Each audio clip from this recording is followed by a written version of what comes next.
You're listening to episode 6 of the Happy Space podcast. Today we're exploring how architecture affects human animals with Professor of Neuroscience for Architecture, Andréa de Paiva.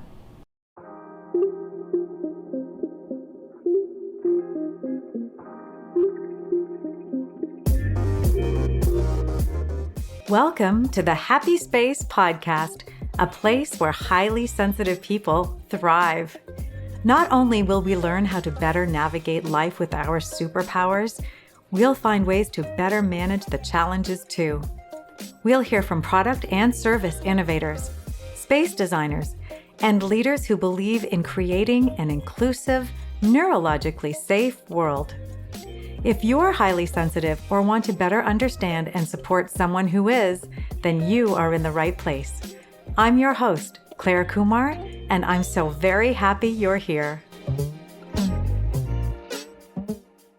I was so thrilled recently when I stumbled across Andréa de Paiva and the whole concept of neuroarchitecture when I was perusing the Institute for Challenging Disorganization's most recent conference. Now, they've been an organization I was part of for many years with rich learning from forward-thinking scientists all around organization, of course, and the challenges, neurodiversity, and lots more. And so I was not surprised to find such an interesting speaker. But as a highly sensitive person, we often experience the challenges of a world that not only dismisses, but it downright compromises our sensitivity. It seemed to me that if we pay more attention to how human beings, human animals respond to our spaces, then we can get much closer to this elusive #tender world that I am so hoping for. So I was thrilled when Andréa agreed to join us. Let me tell you a little bit more about her. She has both a Master of the Arts in Architecture from Middlesex University in London and Architecture from the University of São Paulo. She is certified in design thinking from MIT, the Massachusetts Institute of Technology, and right now she's a professor of neuroscience for architecture at 2 Brazilian universities. She's got a lot on her plate. Not only that, she is the founder of NeuroAU. It's an online space which is aimed at discussing and sharing knowledge about the links between cognitive science and architecture and urbanism. So check out at NeuroAU on Instagram if the sound of this makes you as curious as it did me. At the time we're recording this, there were at least 28,000 followers there. So she's on fire with really forward-thinking insights as to how we can have our environments affect humans in such a much more profound way. I want you to invite you to listen in for some elements here to pay attention to when creating a more comfortable space, and a surprising example of how culture can get in the way of design. Today's episode of the Happy Space podcast is sponsored by clarekumar.com. Not only am I excited to spearhead the Happy Space movement, I love coaching busy professionals to achieve greater productivity and well-being. The two go hand in hand. I also adore taking the stage. If you're looking for an interactive, engaging event to inspire and invite action, whether it be on successful work-life integration, sustainable performance, organization and productivity, or expanding inclusivity, please visit clarekumar.com and find out more. Oh, and if you haven't already joined the Happy Space pod, it's our complimentary online community.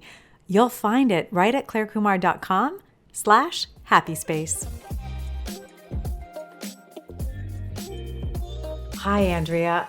I'm so thrilled to be speaking with you, and I wondered if we could start by exploring what is this thing called neuroarchitecture? What does it mean, and how widely is it understood? Okay. Hi, Claire. Thank you so much for inviting me to be here. I'm very excited and talking a little bit about what is neuroarchitecture. As the name says, it is the combination of at least 2 disciplines, so neuroscience with architecture. But we can see it goes even beyond neuroscience. So we won't talk just about the brain when we're discussing neuroarchitecture. We talk about psychology, cognitive science, and the body as a whole. So not just the brain. And when we say architecture, we mean all kinds of spaces. So not just buildings, but like interior, exterior, cities, and so on. So this is architecture, and the main purpose of the area, I would say, is to help us understand how we can be affected by the environment. And by doing that, we are able to design better spaces. And when I say understand how we are affected, I mean use scientific data to inform architects and designers and to help them design knowing the impacts they will have on people. Right. So it's science-based design then. What's been happening in design up to this point then, if it hasn't been science-based? What's been driving? Has it been art? Has it been just, our thinking of what we would do? Great. So many things. So I'm not saying that all those things should be forgotten, not at all. We should include more things, but before we used to think mainly about function, aesthetics, budget, what the client says he wants or she wants. And now we need to pay attention to all that, and also construction laws of each city and so on. But together with this, we need to consider the human aspect of design and how design can affect people beyond their conscious awareness. Aha. So this gets into effects that we don't even know are happening to us. Exactly. Sometimes we think we understand how the environment can affect us, but without the studies of neuroscience, we are just accessing what we can be consciously aware of. So we're not accessing everything that is going on in our bodies and brain. So we are not 100% aware of everything that is happening. So there is one interesting study that shows how it can go how it can go beyond our conscious awareness. There is a famous series of studies about hospital design, for instance, and how patients in a room with a window with a view to nature, they improve faster, they recover faster, and they feel less pain. So these are two things that we are not able to control consciously: feeling of pain or perception of pain, and recovery. But the environment was able to affect that, even though people were not aware of it. And this is just a view out to nature? Is that Exactly what caused the difference? Wow, that's a profound impact to just what's outside the window. The natural elements that somebody's taking in have an effect they don't even necessarily recognize. Yes. Yeah. And nowadays, this is being applied in different scales, especially in hospital design, but in other designs as well, like workplace, homes, and so on. Bringing nature, biophilic design, this is how it is called. Bringing nature inside, not only use the view that you have from a window, but sometimes you don't have a nice view or a natural view. You can see here just buildings surrounding me, but still I can see the sky, which is already something. And I have some nature inside. So we can do that. Of course, it goes beyond just bringing a plant to your home. You can apply biophilic design in much more complex ways. Okay, so just for our listeners, Andrea right now is sitting on a balcony in São Paulo, and behind her, I can see a small palm tree that's on the balcony, and I can see other buildings behind, and then I'm not sure what's directly behind you, but I pretty much see buildings kind of all around. Oh, yes, buildings all around. I forgot this was a podcast, and I was just saying as everyone was able to see the window. Yeah, no, that's okay. That's okay, because if our listeners are listening on YouTube, they can actually see where you are and get this whole visual picture as well. So whether you're listening or watching, we'll make sure you understand what's going on. Okay. But I saw a presentation on biophilia, I'm guessing it's about 5 or 6 years ago now. and my jaw hit the floor with the profound effects that can have. And so things like living walls in spaces where we've got lots of plant life. So it's better for the air in the day. It's cleaning the air. And it's also bringing this sense of life. I mean, the wall murals that we used to see, these wall murals, we used to have vistas that we would bring inside in the 1970s. Are they coming back? Yes, yes, we need more nature. And Yeah. as you mentioned, there are so many scientific evidence about how we are affected by it. So the studies I mentioned were just about looking to natural images, Right. like when you see your window and what is like beyond the window. But there are studies, as you mentioned, about plants and how they can help to clean the air. And not only that, some volatile compounds emitted by plants, they can affect not only our immune system, but also our levels of stress and even our feelings of well-being. So Wow. compounds emitted by plants, by soil. So it's something benefits for all the senses. So when we hear sounds of nature, there are studies pointing that this can be positive, not always, depending on the bird that is singing. We can get annoyed, of course, but depending on the sound of nature, it can help us relax and control chronic stress levels, or smelling nature, or touching wood. There are studies with people blindfolded, touching wood. This would also affect their stress levels in a positive way. They would relax more just by feeling wood with their hands instead of feeling like tiles or marble or metal, right? Yes. Or even plastic, right? Yes. Yeah. Yes. It's like, there's some organic quality to what I sense that. Oh my gosh, this is so fascinating. And just one, sorry, but Yeah, just no, one go thing, ahead. when we combine all this, because here I'm saying, oh, smelling, touching, seeing, but when we are talking about design, we can combine all this. So it is not only about smelling or seeing or touching, but we can use all three or all of them together. Yeah, and then it's a real powerful experience. And for our highly sensitive audience, this is profound. So my next question for you is curious about your experience with the trait of high sensitivity.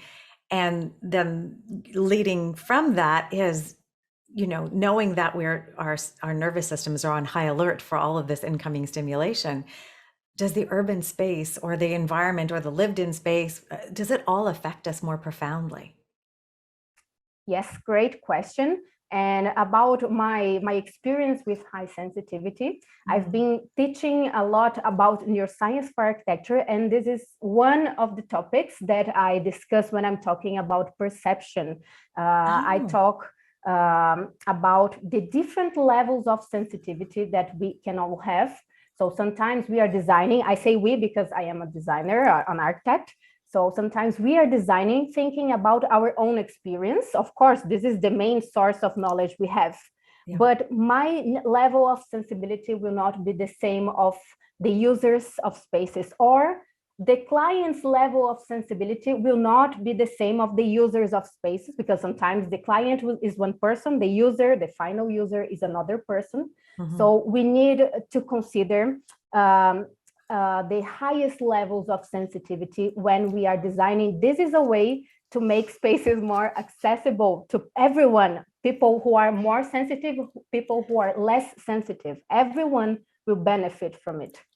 I love that you said that, because I've been saying that for years when I used to go into people's homes organizing, and we'd have a family and you'd clearly have someone that was more attuned to creating order and someone else who was quite comfortable disrespecting it completely. And I said, for any shared space, you must cater to the most sensitive person there. You must, because it's an act of love and kindness and catering to their well-being.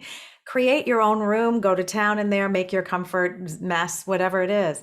But in shared spaces, and especially so as I think of urban design, as I think of workspaces, if I think of institutions and classrooms, anything that's shared has to cater to the sensitive person.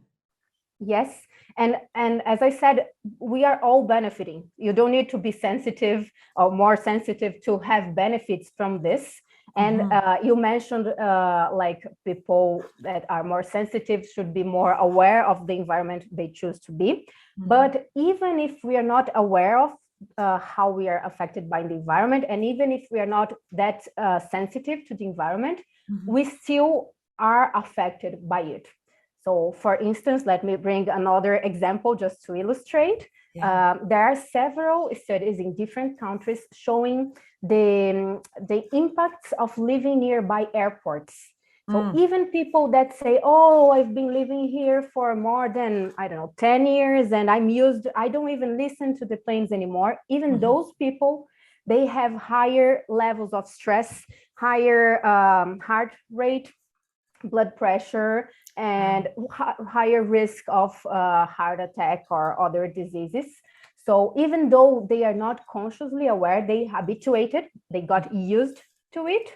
That doesn't mean that they are not being affected by the environment. So sometimes I'm not even paying attention to the sound or to the smell, but I am going to be affected by it. That's so powerful, because I've long had a question. Should highly sensitive people really work to just tolerate more, build up, this tolerance and desensitize, if you will? But what this is leading me to think is that perhaps no, we're just going to habituate, as you say, and then we'll have all of this hidden toxicity that we're absorbing in our body that could have a long-term, really, really significant effect. Yes, I think both ways could work. We can learn to control a little bit, not everything of our perception. So we can learn to habituate to something, just to be a little bit less annoyed when we cannot avoid it. It is possible to learn this, to train ourselves, but we should not accept everything. We should pay attention to our bodies and what our body is telling us. I love it, because I look at the highly sensitive people as the people that are really noticing. We're the best customer feedback engine that anyone will ever have. And so if we can find our voice, then we can really enrich a lot of experiences, the environment, user interface, all kinds of things. For sure. Yes. Yeah, amazing. One of the things I've been thinking about as I examine the return to work and this invitation for people to go back and have long days where they're commuting and spending all day in an office and then commuting home.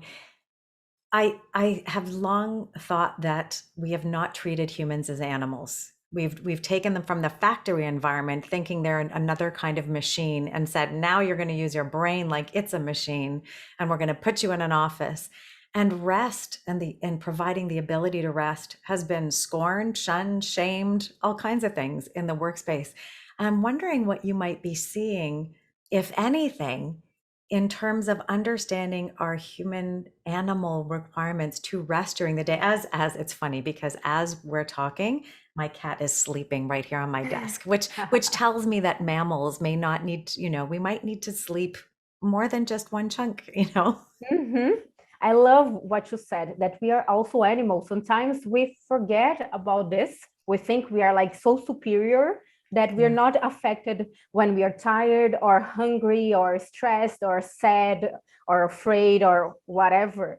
And we are animals, and we need to pay attention to that. And I think neuroscience applied to not only architecture, but to different areas of our lives can help us get back to this knowledge that we are humans and that we are being affected by everything. And when you mentioned about the importance of rest, I have something, a very sad thing that happened to me when I used to work in the main street here in São Paulo, Brazil.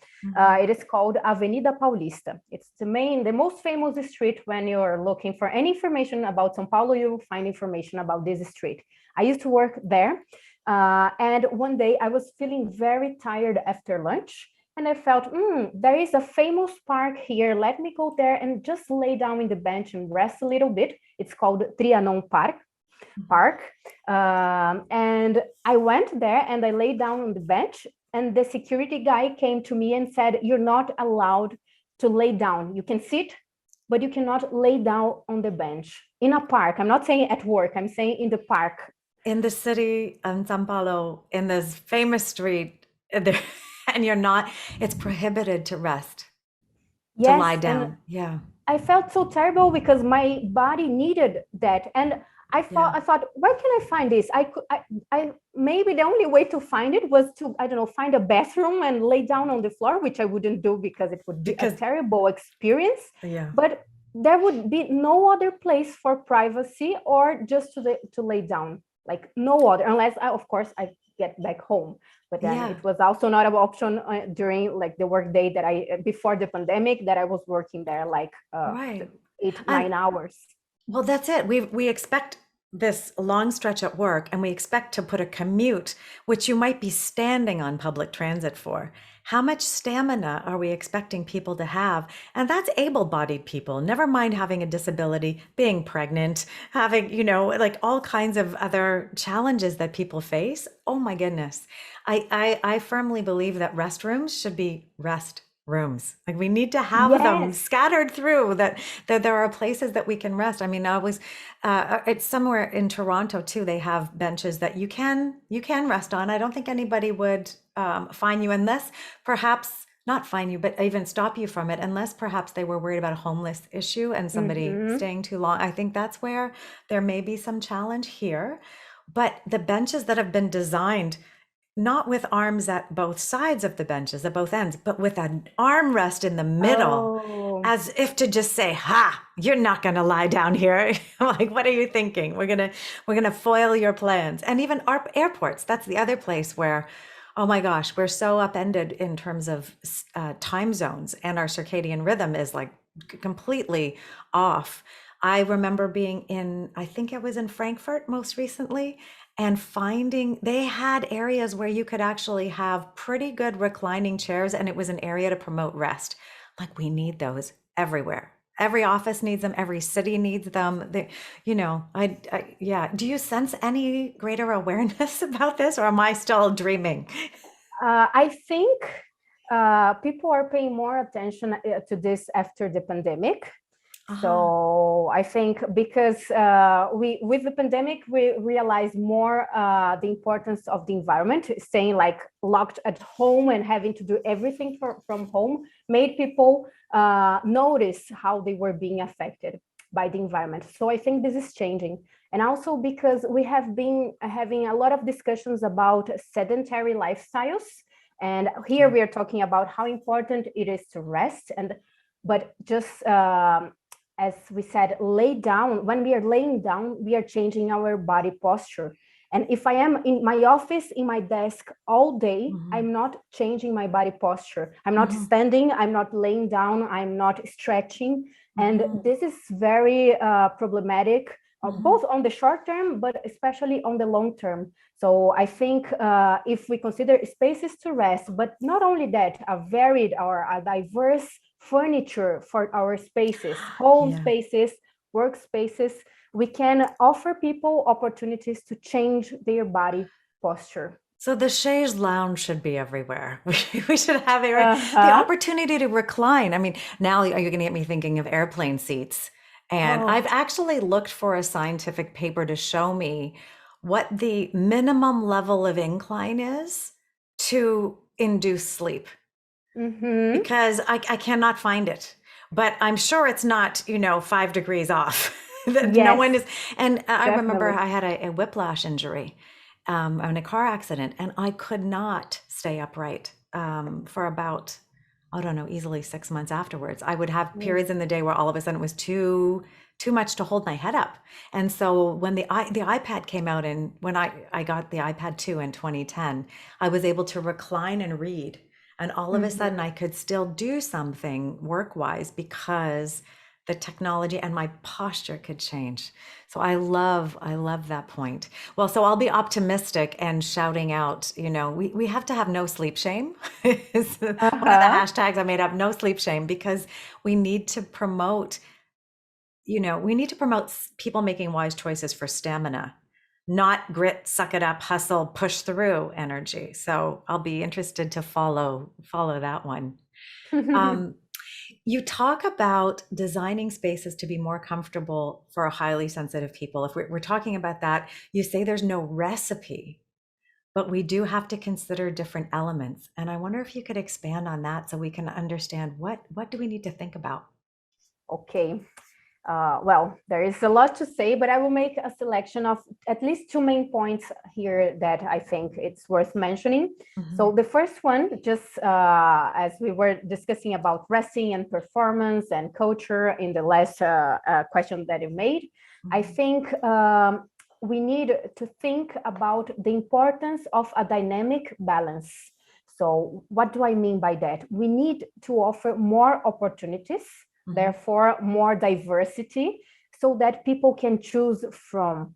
So when I say we need balance, we need to have time to work, and we also need to have time to rest. We need both of them. If I lay down all day in the bench of the park, it will be terrible. The same way it will be terrible if I'm not able to lay down at any point of my day. And if we think about the environment, the physical environment can offer us several different opportunities. So we can escape from something and find something different. Yeah. We have a better sense of agency, sense of control, which is also wonderful to help control stress levels.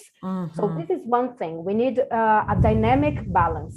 So well, this is makes me think of, so I left the corporate world because I didn't have the energy to manage the commute downtown, be in the office, manage my kids back and forth to daycare. The whole thing, to do that 5 days a week was just way too much.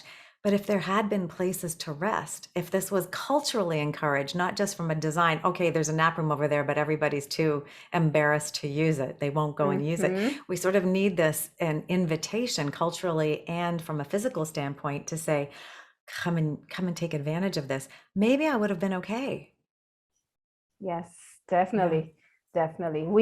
It's not only about changing spaces, it is also about changing the culture of people who will use this space. So sometimes we create a wonderful design solution to a company, but it has nothing to do with the culture. People will feel judged if they use the resting place, or I don't know, the break room, or whatever it is that we create.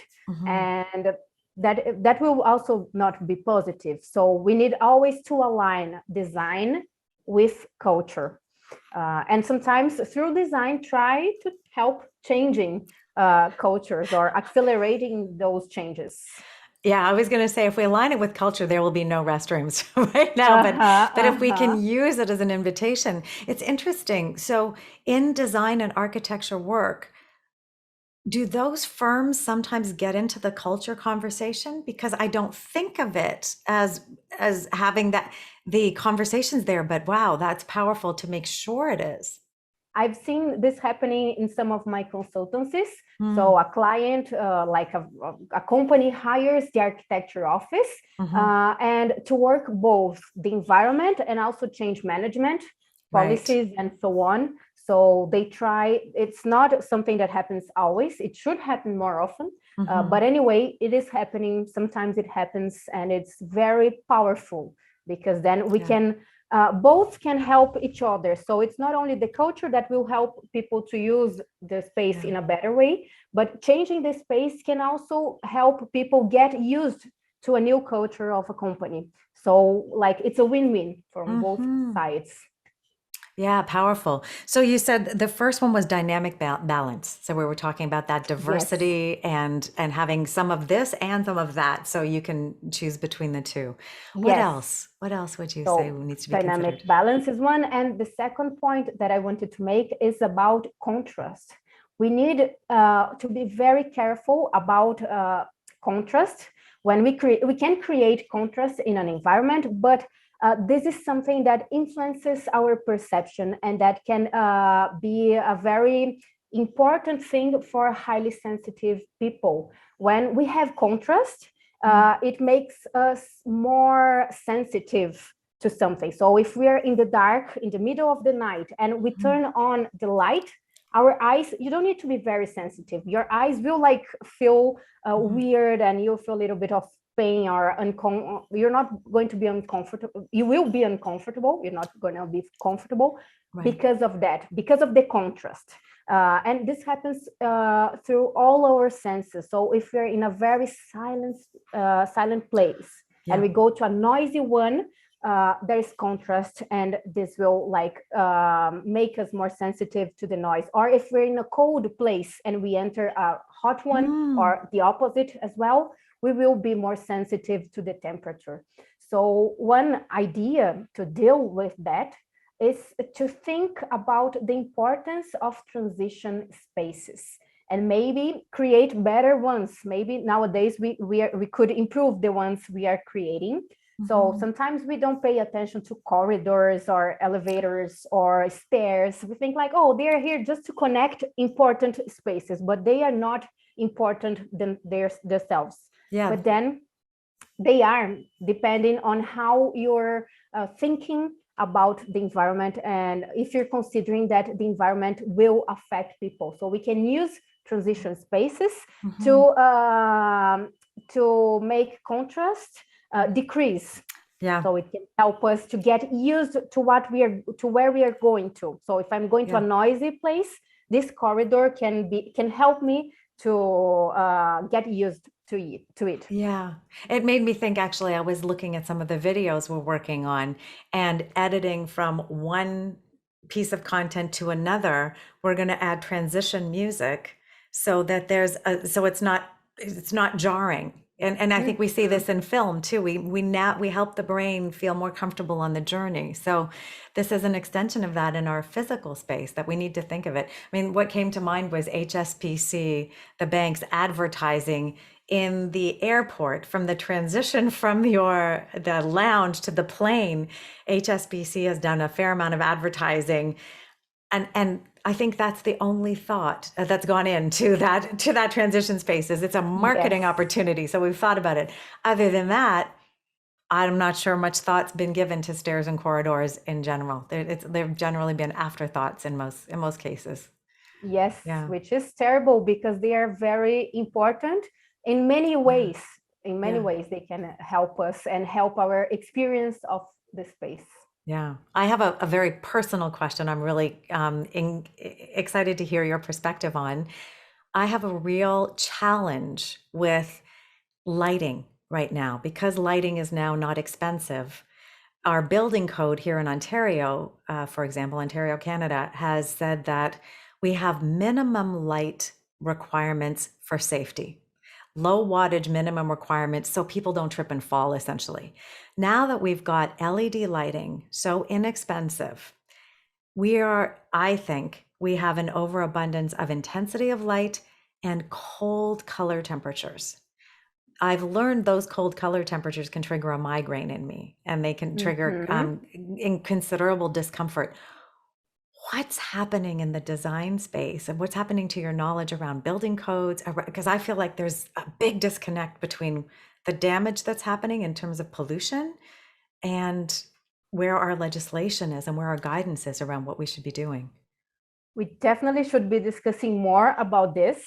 But when you say light pollution, we can think about the pollution of like LED lights indoors.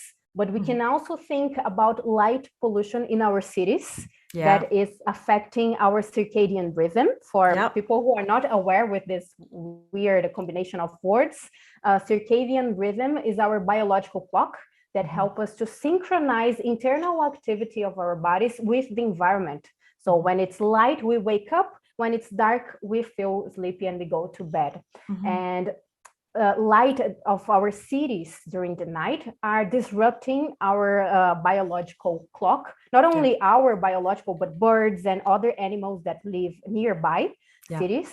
And and also indoors, as you said, this is so problematic because not only it's terrible for our eyes, depending on the quality of light, this can affect our eyes health, but also it can affect performance.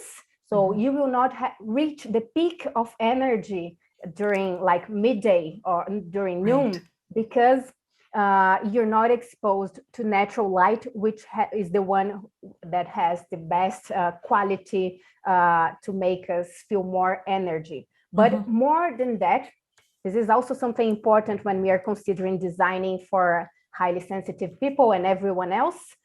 We need to have a systemic understanding. It's like a domino effect of the design solutions that we choose. So, for instance, there are studies showing that the light in the office, in the place that we are during the day at the office, can affect our sleep quality at night. Yeah. So if we have poor quality light during the day, it's not only migraine that we are going to feel and headaches and have a lower performance during the day, but our night of sleep might be affected but by the place where we were throughout the day. Yeah. And of course, during the night as well, light entering my window will affect my sleep, or lighting from my TV or from any other electronic devices will disrupt my sleep. Yeah. But this is something to consider. And just one last point about this, I got excited here. Sorry, I'm talking a lot. But there is something, sometimes people will say, oh, this is something I'm not really sensitive to. I can sleep with my TV on. Right. I don't mind that. But even when we are able to sleep, we do not reach the deepest levels of sleep. So the quality of our sleep will not be so good. So we will feel like, oh, I slept, I'm fine, I'm not sensitive to this. But on the long term, we will be affected by it because sleep is very important to our health. Right. So I get this. I talk about hashtag right light, getting the right light, the right natural light in the morning and diminishing blue light as we move to the afternoon and evening. But what's in a design communities? Is it being infused? I know we're seeing a lot of evolution in circadian lighting, but I just think there's just so much ignorance out there, and because more is better in our culture, we go for the 6,000 kelvins, which is like bright daylight, and we put 4,000 kelvins in my lobby. It's like task lighting for a lobby that's you come home at 10 o'clock at night. You don't want to be in 4,000 kelvins. It's very cold white light for listeners. And so I don't know. I'm hoping that, I'm hoping this podcast will help in terms of getting some word out for urban planners and designers and building code thinkers. We need to be protected from this. And it needs to be put into our design parameters so that it can't happen by accident. Exactly. Yes, we need to pay more attention to this for sure. Oh, this topic is clearly so fascinating to me. I could talk to you for hours, but I'm going to finish with one question here. Okay. What do you think the biggest challenges are right now to inviting and creating this more tender world that really respects our humanity? Okay, I think I would say I talk about just two challenges for this. I think the first one is to develop a systemic understanding about how we are affected by the environment. So sometimes people tend to think in a very punctual way. So as you said, I'm thinking about the lobby and I want you to be able to read at the lobby, so I will add this light. But this is not a systemic understanding. I'm not thinking that maybe because of this, when you leave the lobby and when you go to somewhere else, you're still going to be affected by it. And or maybe you're doing other activities in your lobby and you need a different kind of lighting to support you when you're doing something different from reading. So I think developing a systemic understanding and considering that we have primitive needs that the environment has to help to fulfill. So we have the same way we need air and we need food and water, there are things from the environment that we need. And maybe we're not getting enough natural light, we're not getting enough silence, we are not getting enough nature, we're not getting enough opportunities to move our bodies. So there are so many needs that the environment needs to help us to fulfill. And safety too, that refuge, right? Safety, yes. Yeah. So the open concept office, not giving us a lot of what we need in most cases, like not for moments. But I think there's one other point in your literature, you talk about the more we are in a space, the more careful we have to be because it has greater impact on us. If we're it's a transitionary space. It might not need to fulfill so many needs, but anything we're spending a long time in, it really has greater weight, and we have to make sure those elements are embedded there. Perfect. And this goes to straight with my second point. Now we are changing the way we use and occupy spaces. Mm-hmm. So before we used to have a little bit more of a balance, because mm-hmm. we would spend like a few hours at home, then commuting to work, and then at work. But now, even after the pandemic, many companies plan to adopt hybrid work style. Mm-hmm. So people are spending more and more time in the same space. And if this space is not rich of many of the things that we need from it, mm-hmm. we will have necessities that will not be fulfilled. So we need to pay attention. This is a huge challenge. So if mm-hmm. I'm just working from home and maybe I don't have a lot of natural light entering, even though I have windows, because there are too many buildings surrounding my one and too many shadows. Mm-hmm. This is something, how am I going to fulfill the need of natural light? What other spaces in my city or my workplace, how can they help me to fulfill this? If I live in a very tiny home and I don't have privacy here because I live with my family, mm-hmm. how can I find privacy in my city or my workplace? Or the opposite, if I live alone and I don't have anyone to talk to and to hug when I'm here, how can I find opportunities to socialize? How can the city and my workplace and retail spaces, educational spaces help us to fulfill such needs, especially now that we are using the spaces in such an unbalanced way and spend this a long time in the same environment? Yeah, no, you just made me think of shopping. When if we think of retail environments, that's one place they got rest right.